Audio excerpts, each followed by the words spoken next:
Hello. Hello. Dad is vaccinated, so I am so happy. So many other things happening, and I want to welcome all of you. Kirsten, thank you, representing Robin and Charlena for coming. There's going to be, oh, there's Linda. Oh my goodness, I love your earrings, Linda. Red, they're just long and dangly, and they look great. No, they're like a coral. Oh, like okay. They are matching my nails. Oh, your nails. Hey, well, I was inspired by your lavender nails, so I've got lavender. All right, so I am going to actually start a little bit heavy, and I think we'll come back to it, and then we'll get into some light music stuff with my good friend Maureen.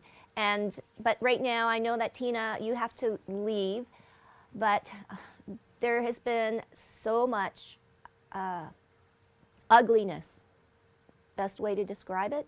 And again, just on Monday, some more shootings.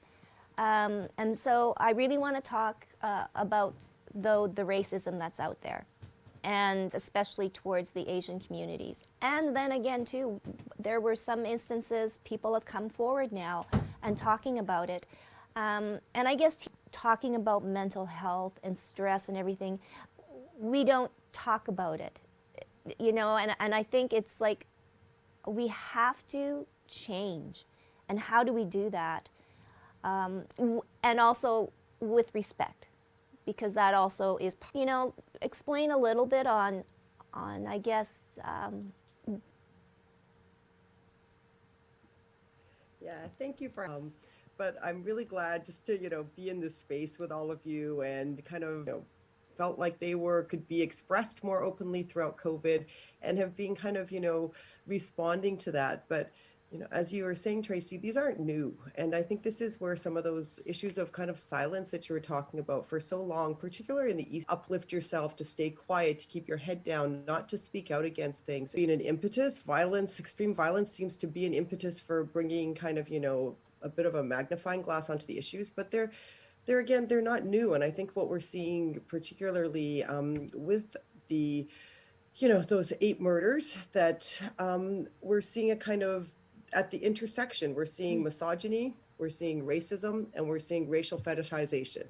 And so, when we look at the media and the way it immediately kind of responded and gave voice to a white suspect, a white male suspect, and allowed him to narrate the story and make the women invisible. And even within media, trying to parse out, who was engaged in sex work, who was. What we really need to think about are, what are the conditions of labor for people? What have they been doing? And how does this whole idea that it's not a new situation, but it certainly has highlighted where we're at and the kinds of everyday dangers that people kind of encounter, or how they're just seen. So yeah, I think I'll just start there, and happy to continue this conversation with everybody. I mean, what is it like here in our own city? I know that there was a woman, that had terrible things, written on her car, and like several times, I mean, had, encounters with this. How do we respond? And correct me if I'm gonna jump in, ladies, like we had talked about this when we see someone being, attacked, maybe not physically, but verbally. Susie says, you need to be that barrier and step in front. But pure honesty, I would have to judge the whole situation and evaluate that before I would boldly step forward. So I guess what I'm asking all of you is like, is there a solution? What would you do? How would you, dissipate the situation if you were, around someone being confronted?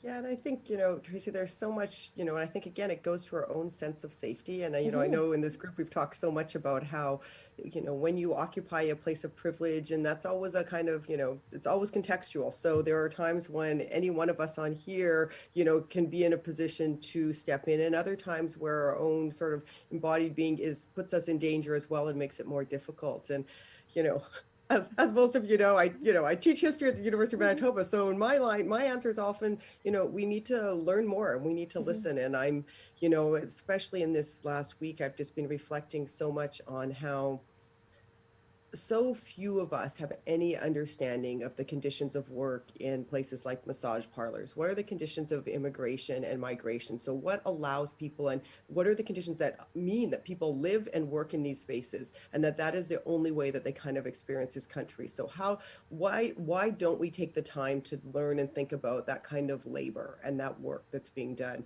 And how we critically engage even questions of, a lot of immediate violence against us.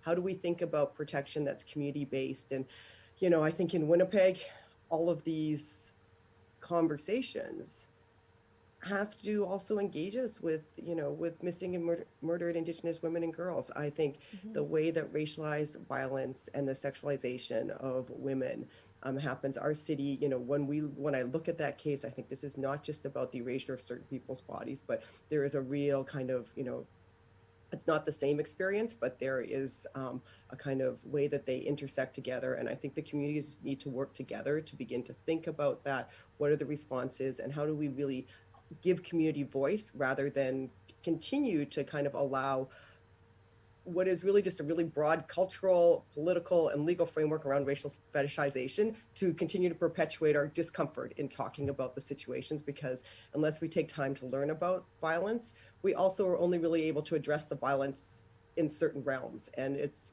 cross-country, and the most vulnerable are the ones we hear from least. Oh, yeah, no doubt.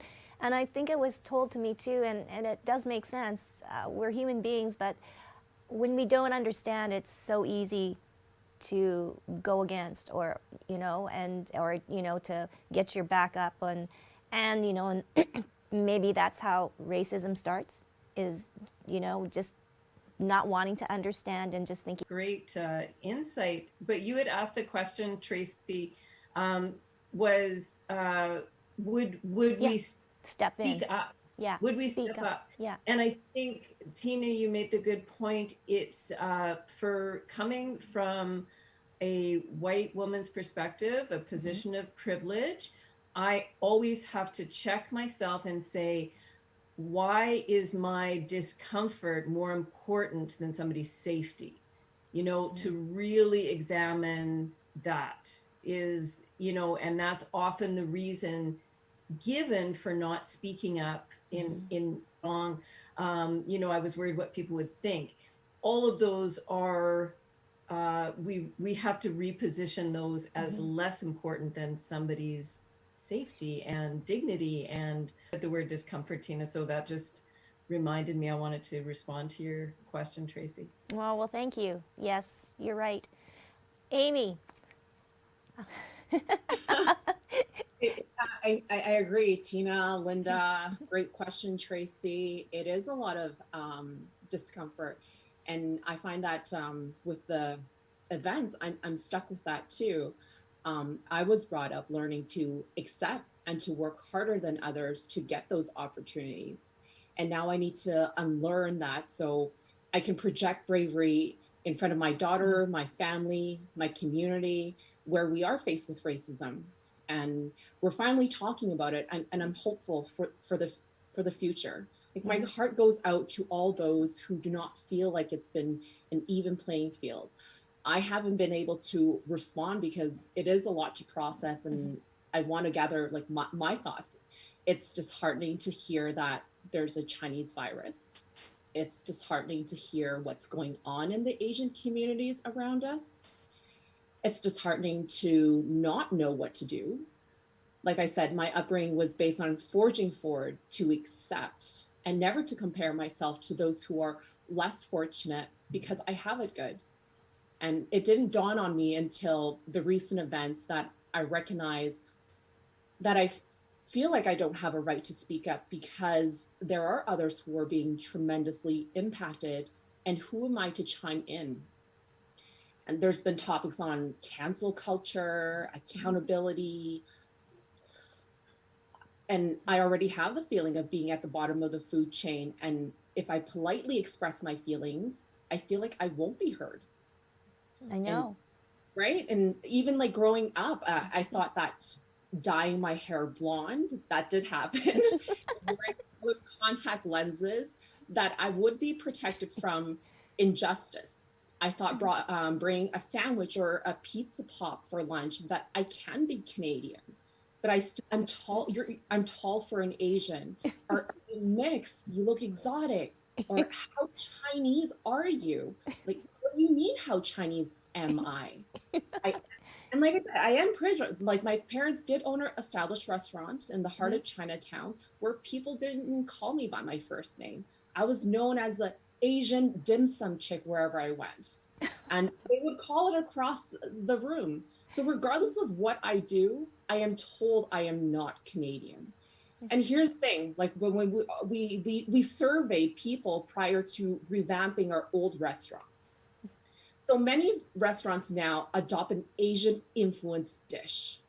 They can charge premium for it. Maybe people are willing to pay $25 to order at a local Chinese restaurant.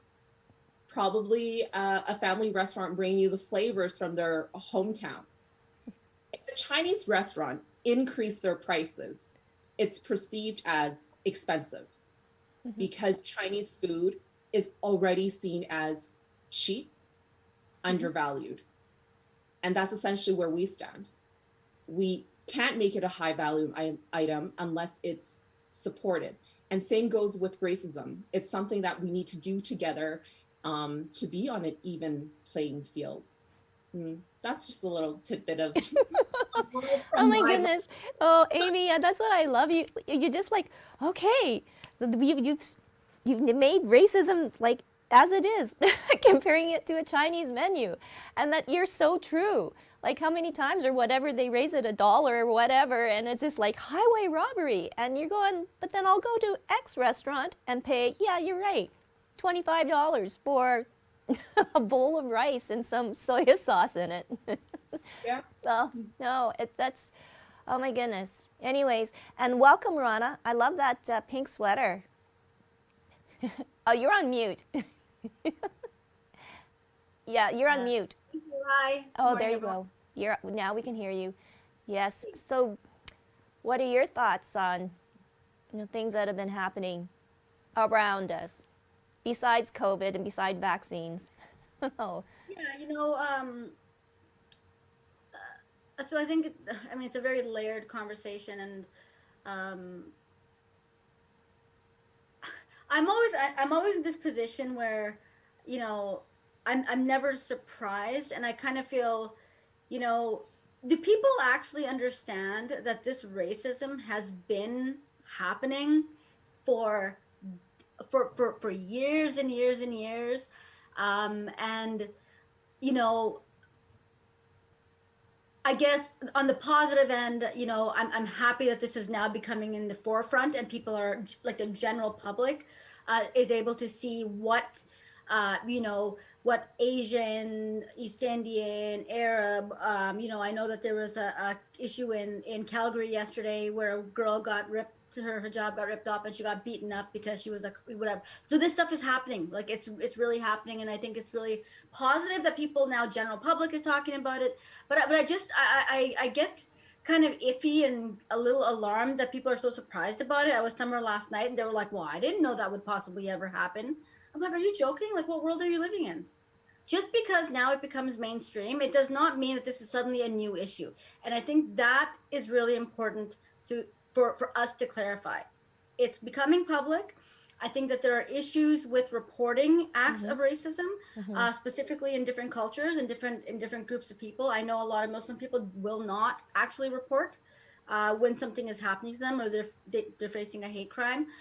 Amy said a really positive thing or a really important thing, and I know that there's a restaurant in Winnipeg that serves East India food, and I know they're dealing with the same issue that you can go to any other restaurant basically, and they can put a premium on something that is basically you have built from scratch from your own stories and your own history. Like we all carry certain recipes and stuff like that throughout our world, and if you go to them, they literally face the same issue, right? So it's a really sad state of events. But my main point is this isn't something new at all.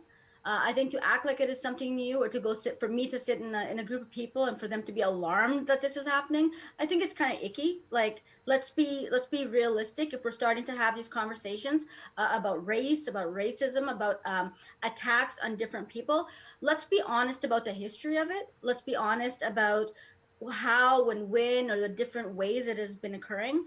I think language is very powerful as well. And just to Amy's point, I think, I was listening to something last night, and I actually wrote to one of my friends. I wrote him an email, and I was just like, this is so crazy, because I recognize language. Like I know that there's certain words in certain languages that don't actually exist in English, right? And I think that anyone who comes from a different world or different language, we recognize that.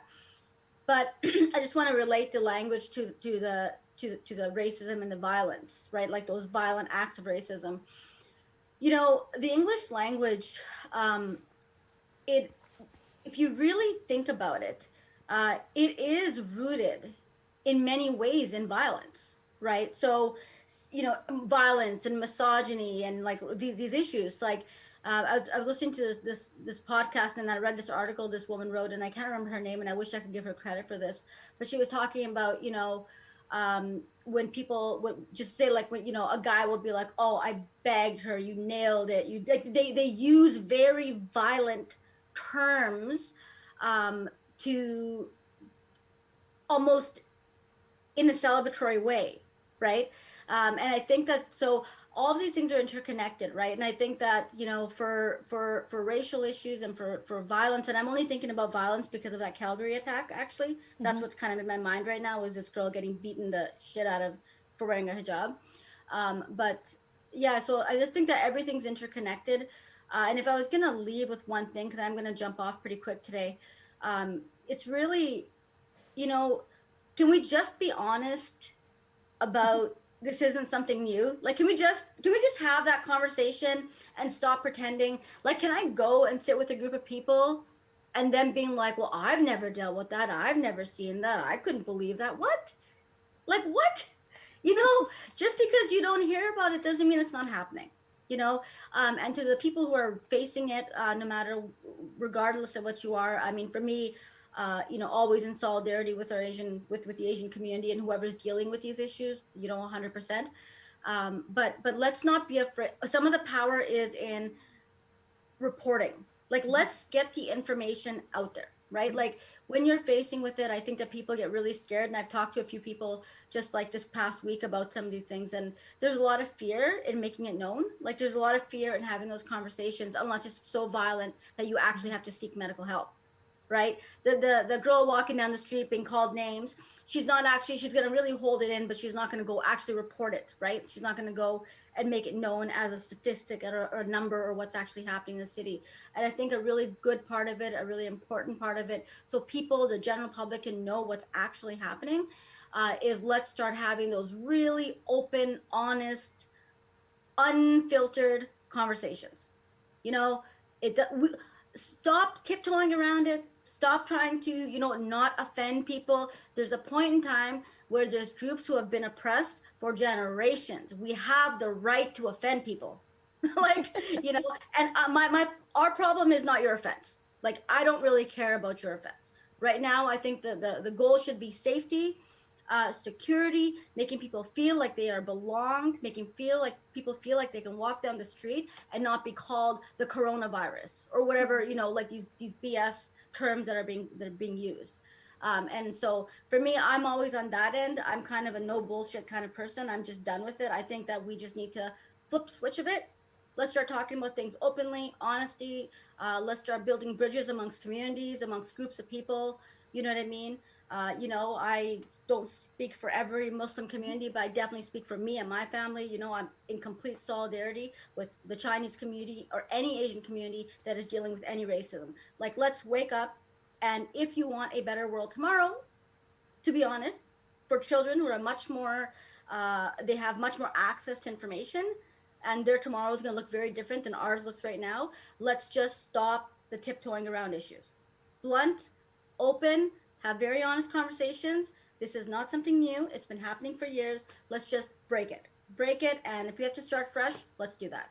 That's my 5 minutes of time, and I apologize for having to jump off soon. That's okay. But I'm like everybody else, like we're just kind of all holding it in, like just being like, well, what do you even say at this point, right? No. It is across the board, so it's kind of gross. No. So. Well, it's nice though that we can have these conversations. So I just want to quickly, because I know Tina and then I guess Ronnie, you have to leave. So it was really weird. I was with my father just before racing here back home to do the show. At a doctor's appointment, and we hopped on an elevator. We wanted to go down. The elevators are very slow, so we hopped on the one. It was going up, and there was one gentleman, white gentleman. I'm with my elderly dad, and so, I get him in there, and I maybe I'm wrong, but seriously, you could cut that tension with a knife. I felt, so I made kind of a joke. I said, oh, we're just coming along for a ride. I know that it'll go, and he kind of looked, and I said, don't worry, it'll go to your floor first. So, and I said, yeah, the elevators are really slow, and kind of, laughed, but not a word from him. Nothing. And so, that's why, it was it's so nice to be able to have that conversation because, you know what? Normally I would never feel anything, nothing, but just really a very, very peculiar silence. And it's sad. So anyways, I guess by talking, and before Tina leaves, what can we do as a community as a whole?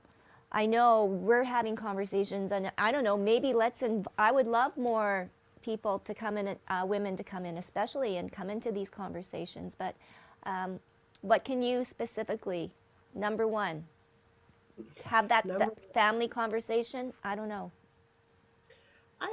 For me, I think it's the conversations. I think, as Rana says, it's actually, being open and asking people if those who say this seems new, or they've never seen it, or they haven't experienced it, to actually say, well, what privilege allows you to have not seen how racism operates every day in every encounter? And it's everything from Amy saying, where they're like, oh, there's the dim sum chick, right? Like, what do they mean by that? Or any of these kinds of ways. So what is it that allows you to have a buffer around, seeing racism and microaggressions and real violence in various ways? And, just because, the Atlanta events are so on top of my mind, and, in their relationship to Winnipeg, asking ourselves, like, what is it also, that allows us to think that people in different socioeconomic conditions who live differently, that their lives are less valuable? So that who do we think we should listen to? And I think in this moment, we really have to push ourselves to say, we also have to disrupt all our ideas about, who's respectable and who isn't, and who we should listen to, and understand that these are all part of systemic racism. They're the way that misogyny, sexism, all come together, and that we have to actually, push ourselves to listen and look around the world differently, and to ask, not just everybody else, but I think all of ourselves, asking, where's our own privilege? And so what do we see and not see? And what do we have to do differently if we're going to really provide space for voices and address violence? Yeah, no doubt. Well, you know what? And you said it too before, Tina, we have to start learning about other people, other cultures. We really do. And I mean, Maureen's sitting there. I mean, yes, she's with the Human Rights Museum, and that can be such a great gathering place, I think, Maureen, for communities. And I think, too, it's like we need to have a safe place, too, as well. But maybe one day, yes, Rana, you know, you can walk into that conversation and people will get it, right? And I think that's what you're saying is just, you know, and I realize, and that makes you, what does that make you? Yeah, like you're sitting there and you're kind of pretending, right? And it eats away at you. So anyways, I know that, Tina, thank you so much. Let's continue this conversation. I would love some of your friends, you know, to come in this, because this conversation isn't going to go away anytime soon. And you know what, I would love to learn more about the massage parlors and all of that, and, you know, and to really understand what, you know, what is going wrong, what is going right, and how we can all kind of come to some sort of cohesive kind of, I don't know what you would call it, but an understanding, a respect, because that's all certainly very lacking. And we're all, you know, we all have our role to play. So thank you so much. So now, on a lighter note, drum roll, please. Can I? Oh, yeah, go. I was just going to weigh in quickly because Yeah. I absolutely I love everything that's being put forth and the insight and perspectives. I love the conversation that you talked about, Rana, about having the hard conversations. Mm-hmm. And I'm going to not swear because Robin would swear, but I'm not going to swear. But just calling it, right? Like just like calling it and not being afraid to have those uncomfortable conversations, and also being in a place where you're completely vulnerable. And as somebody that, you know, is screams that, putting yourself in a place where you ask what that looks like for somebody, and you unlayer things, and you aren't afraid of offending because you don't want to say the wrong thing. So just say it. So I love the fact that you said that, and it's time we start having a lot more conversation. And then Tina was also talking about, you know, the change comes from the community. Tracy, you brought up like you know, is there more policing required? What's required? It's the community and the conversation in the community that's going to foster the change. And being vulnerable and putting myself out there. I'll do it right now, and I'll tell you the conversation we had. And I don't know a whole lot about the shooting except for the kind of Cole's notes. But sitting with my adult children last night, my husband, my daughter was bringing it up, and talk about our biases coming up, because she's like, okay, so let's play a little game before we learn more. Who do you think it is? White, male, overweight, lives alone, nicest guy on the street. Like so there's our biases, right? Like we were playing this game of, oh wait, here it comes. And then we looked a little bit more, and I hate to say it, but anyways, so there's, I have to get my biases in check, because that's exactly where my head went, right? Mm-hmm. Yeah, I just wanted to share that. And also my heart goes out to the entire community. Heartbreaking. And talking about when we don't understand, when Tina was talking about how people work and live just to survive and put food on the table, and the lack of options that certain communities have, newcomers to Canada trying to survive. When we don't understand, it's so easy to pass judgment. And I see that in the mental health world, working with families all the time. Lack of understanding, judgment, and we need to understand. We need to understand before we speak, and we need to stop with assumptions. Yeah, that's just my weigh in on that subject. No, those are all so true. Thank you, Kirsten. And I mean, yeah, the mental health issue is critical, but I want to kind of move on, kind of switch gears, because I asked Maureen to join us today, and she's got a different hat on. I would see her name in the news all the time in these little stories, and they were awesome stories. It's all about bringing music back to school. So it is the school bands. And, you know, it took like a group of parents. Am I correct, Maureen, that actually sounded the horn. Sorry about the pound. I think we as parents did have a big role. Just before we leave the previous topic, though, I just wanted to tell you that an email has just crossed my desk in my professional capacity, alerting people that this Saturday, there is going to be a honkathon rally in response to the Atlanta shooting. It's being organized by collective community members from the local Chinese community. And again, it's just trying to grab attention and raise awareness. And I am noticing, because I think the Atlanta shooting made it all too clear how you can dismiss racism, fail to recognize racism. There's so much talk about, was it racist or wasn't it racist? And I agree with, and also with Indigenous communities, and especially with women, right, who are the most vulnerable often. And so if you are a sex worker, you're further disadvantaged because you're exploited potentially by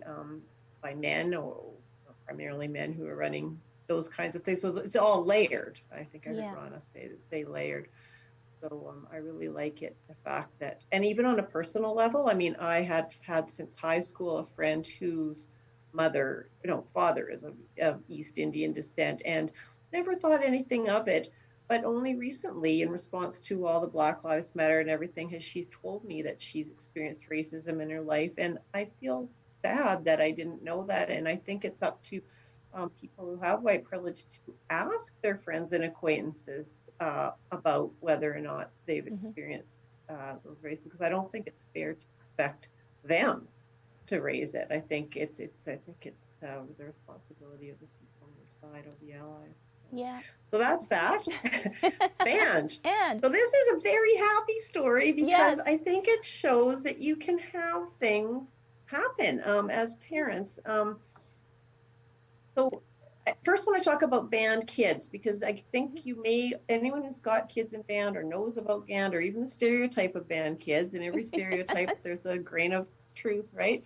So a lot of them are not sort of your most popular kids at school. They're not the jocks. They're not the ones who go out and have big parties. They get all of their validation, I guess, and their sense of belonging and their feelings of self-esteem and their social lives from band. A lot of them, that's their family. That's where they have a community and they belong.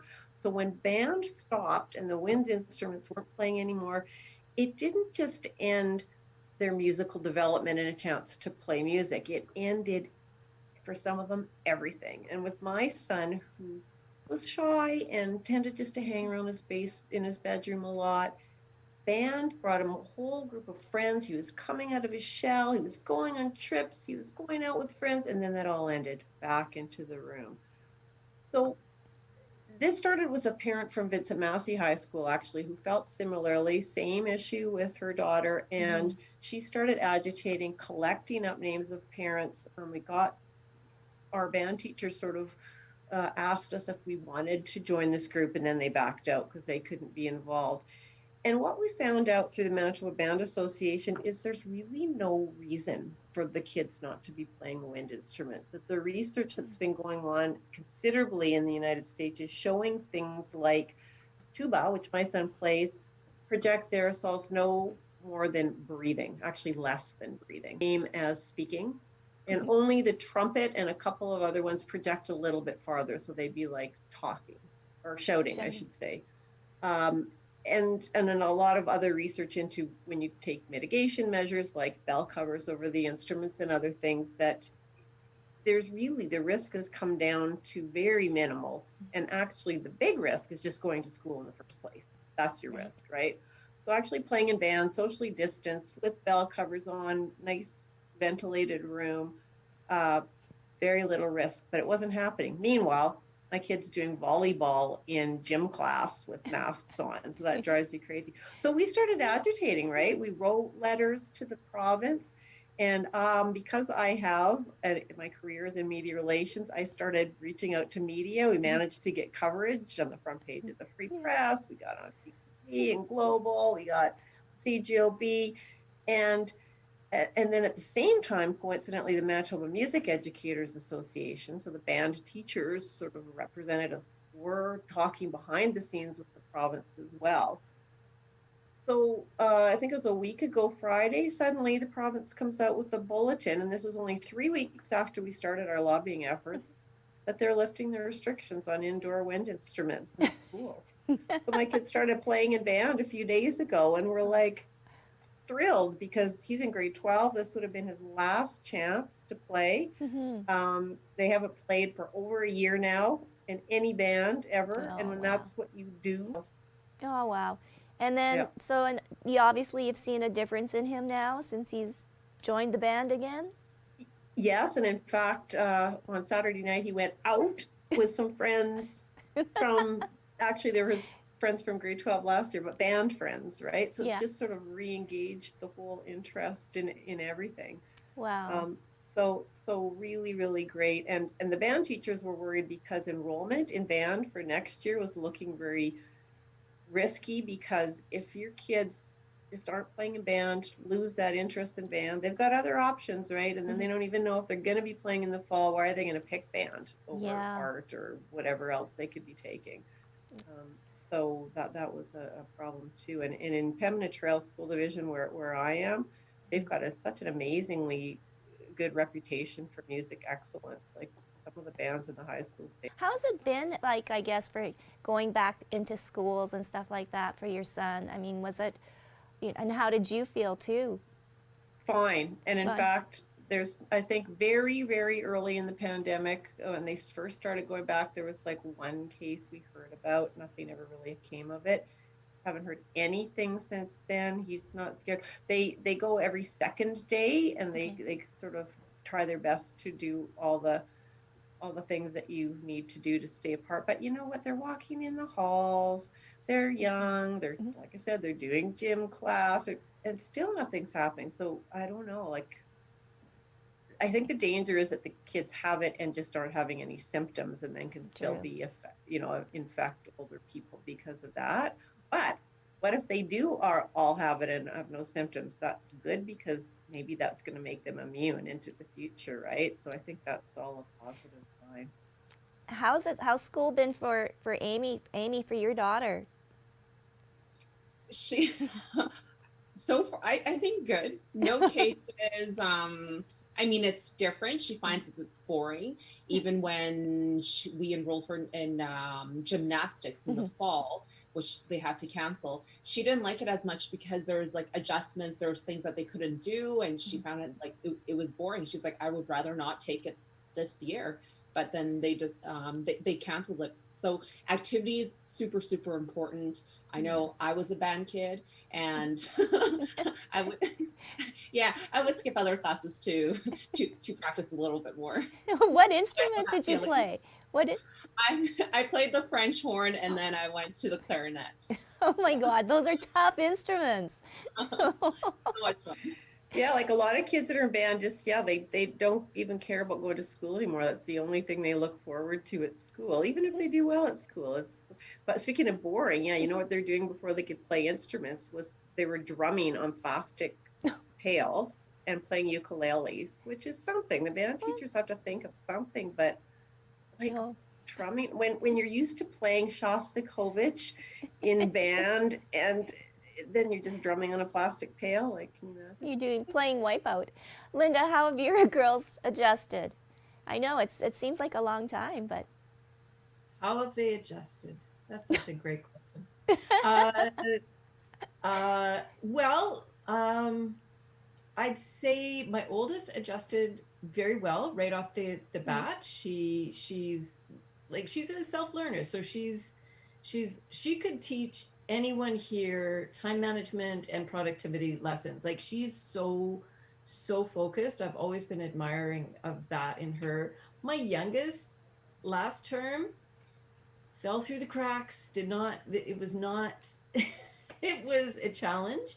And I think for her, she's very extroverted, and she's the type of kid who, sitting in class, she would have been talking to her buddy and miss what the teacher said, and then has to ask the teacher, and then has to ask another friend what did he say? Like, so to take a kid like that at home, trying to manage what she was supposed to do, it was not happening.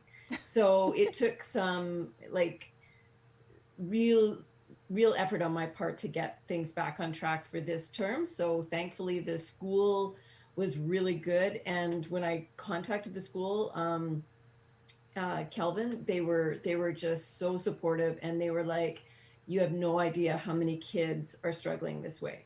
They were like, this is across the board a very common thing. Kids can't focus, they're depressed, they're really struggling with meaning, like what you were saying, Maureen. Like when you remove that meaning, and we forget sometimes how crucial that development phase of teenage life connecting to your peers is.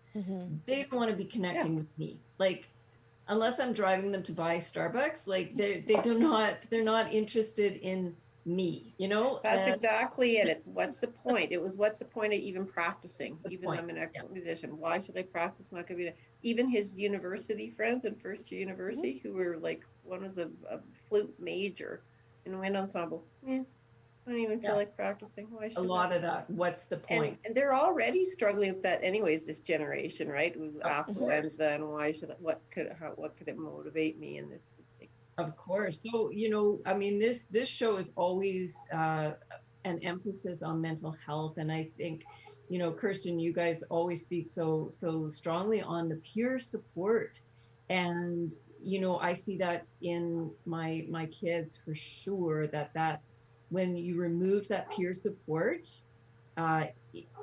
it was very quickly impacting mental health. So, I think that's a piece that, I really learned myself, that it's so important to facilitate that for them, and for myself, like, I mean, this isn't a great peer support thing for me, to hear what everyone's dealing with, and, to feel like you're not alone, to feel like your struggles are seen and heard. And I think that's, getting back to what we started talking about at the beginning about racism, having these kind of platforms.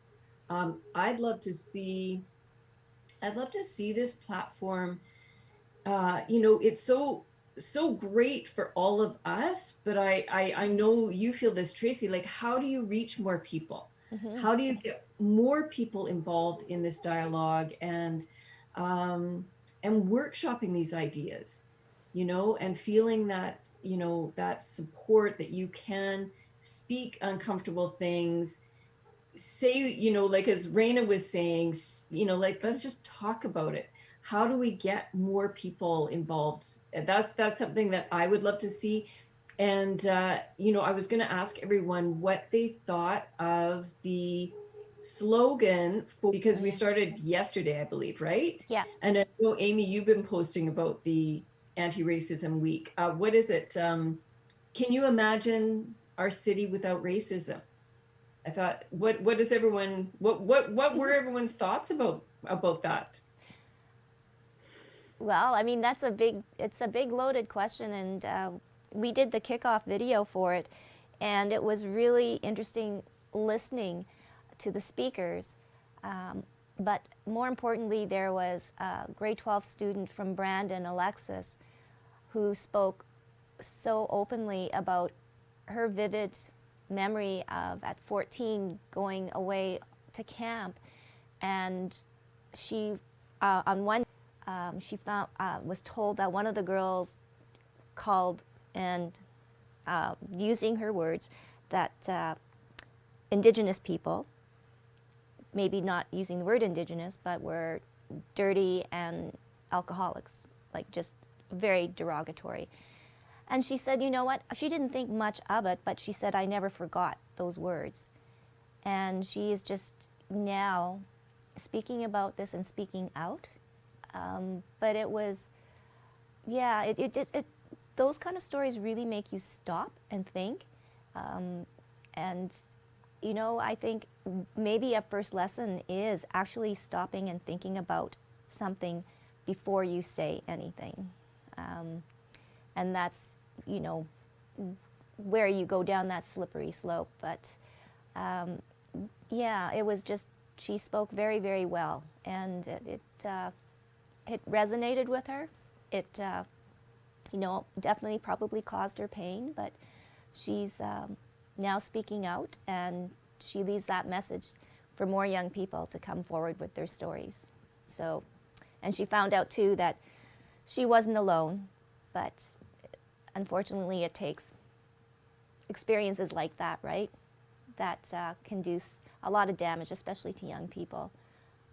But yeah, so I think maybe that's the first step, right?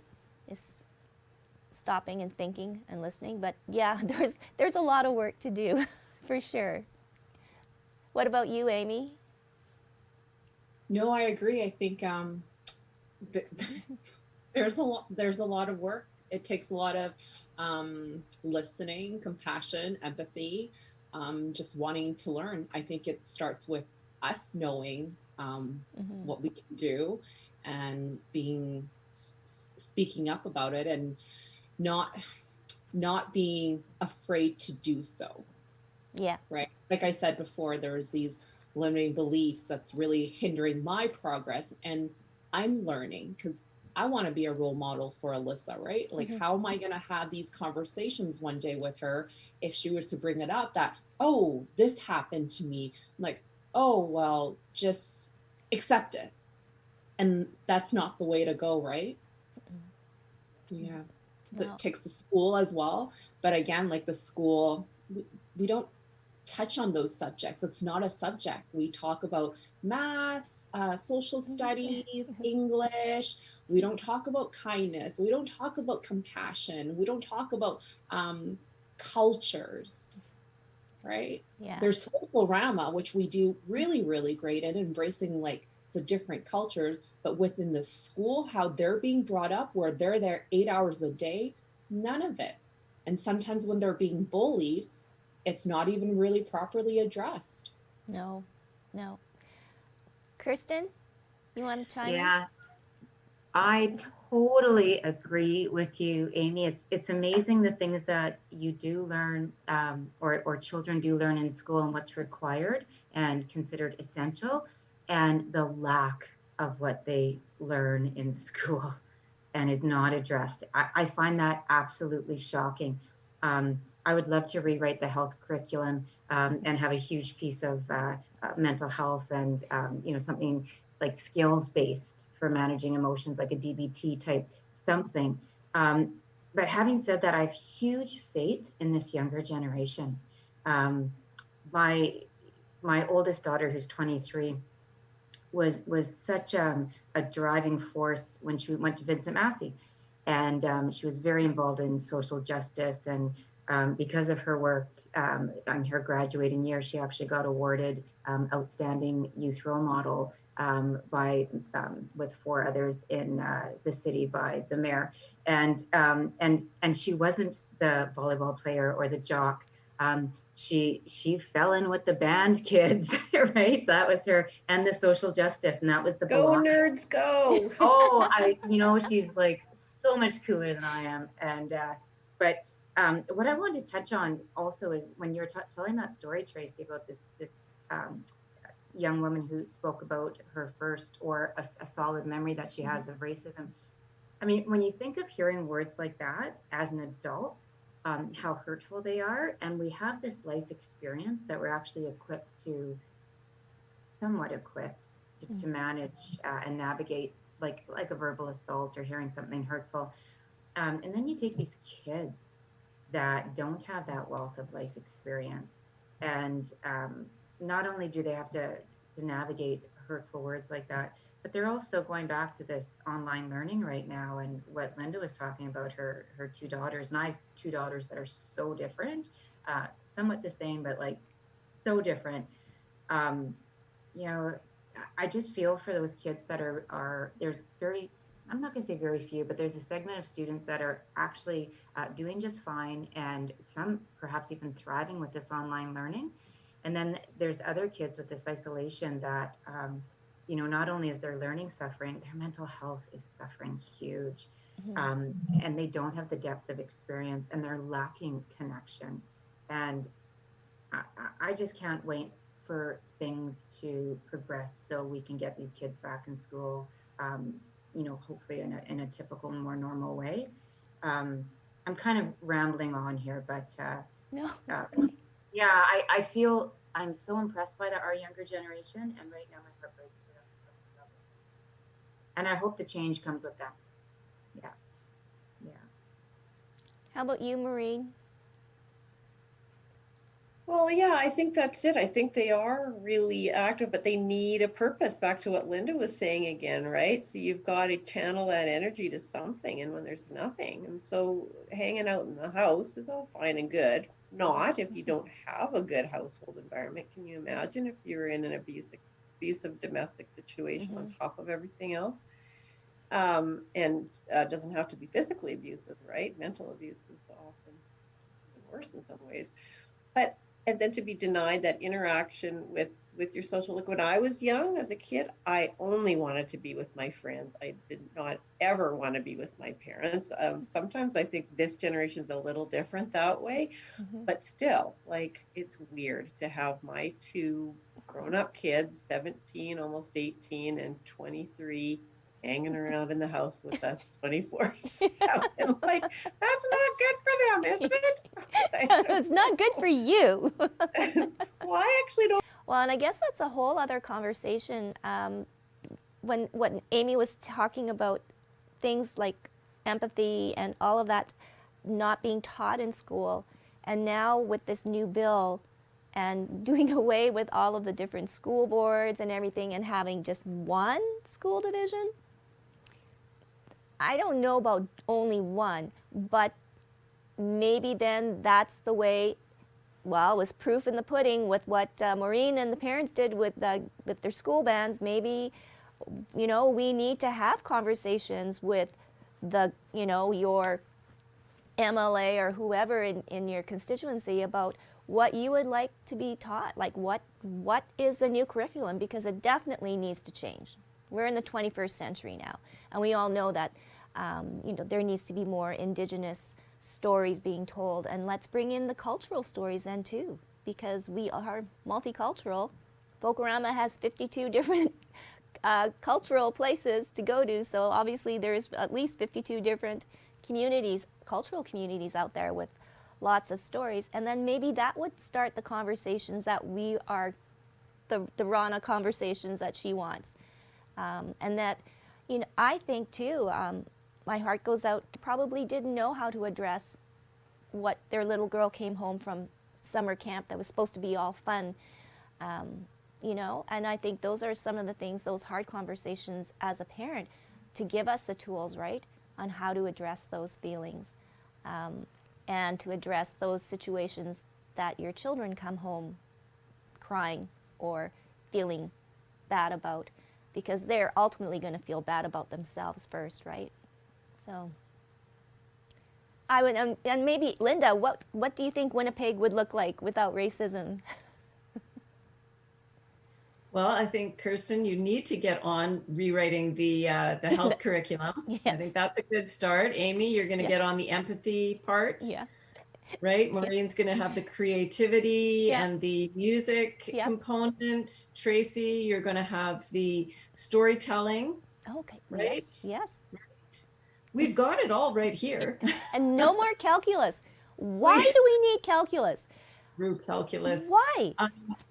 Physics, I can understand a little bit, the laws of gravity or whatever, but calculus, no. Yeah. No, I'm with you on that. And so really, when you think of it, we really do have what we need here. And, I think teaching communication should start at such a younger age, and teaching all these things we're talking about, how to speak up when you're feeling fear, how do you speak up when when you're uncomfortable, teaching empathy, learning through stories, that peer-to-peer support, compassion, and all of those things will would help. And so, you know, when I think of a city without racism, it would look very different. Even just physical, yeah, we need to teach mental health. We do. We need to teach mental wellness. I think the city would look incredibly different. I think, you know, I mean, you know, when Raina was talking about the conversations that we don't have conversations about the fact that our city is segmented by race in many areas. We just accept it as that's the way it is. That's the way your street looks like. I think a city without racism would look very different and very much more diverse. It would be much richer, much, you know, much safer. It would really be safer. So I love I love this idea, Linda. You said, what does your street look like? So maybe that's a project for next week's topic. What does your street look like? Yep. Maybe, I mean, don't go knocking. You can tell. And what does your street look like? I think that might be an interesting first step, right? Because it's very rare now that you get to know your neighbors because, well, I guess maybe it's a little different now because we're not going anywhere. And maybe that might be the first, once we're all vaccinated, we will open our doors and get to know our neighbors. But yeah, that's an interesting thought. Write that down. Well, anyways, really great conversation. And yeah, we're not going to solve all the world's problems. And like I always say, we want to meet more women and men out there that, you know, want to share their own stories because that's the whole part of the learning process too as well. And Kristen, before we wrap up, your words of wisdom, because I'm still feeling that, like for parents out there, and we've talked about this, you know, talking about, let's just say uncomfortable conversations. What is like the first thing that as a parent you can do to create that safe and open dialogue with your child? Oh, wow. You know, just kind of taking the time and finding the space, turning the devices off, and sitting, that's the first step, I think. And, you know, so much can happen out of asking your child, what do you mean by that? So what does that look like to you? Help me understand that. Like, to really kind of go a little deeper and to have those open-ended conversations with your children. And that's where really interesting, in-depth conversation can happen. And one conversation I just want to add that I'm having with families a lot right now, because of the online learning, because of the isolation, because of our COVID world, throw away the social measuring sticks. You know, everyone's flipping through Facebook and thinking, well, this person's off to college, got a scholarship, graduating, driver's license. I mean, like, throw it away. Life can look really beautiful for many people on Facebook and anything you're scrolling. But the reality is there's no timeline right now for kids. And to approach a child with some compassion and empathy, because it's hard and it's different right now, and not to the neighbor next door is doing. Like, it's just different, and give them that grace with a whole lot of awesome conversation and connection, and the world will be perfect. No, but yeah, everybody's panicking. Parents, I'm hearing, are panicking and adding more pressure and more chaos to the house. And I mean, everybody needs to take a step back, pause, and realize there's no race happening right now. It's just a different world. Yeah, so true. Yeah, get rid of the devices that we're all so glued to. Anyways, well, it's Tuesday. March is almost gone. This is like, where has this month gone? Really? Yeah, it's crazy. Bye, Maureen's going bye. Yeah, good riddance, March. You like March.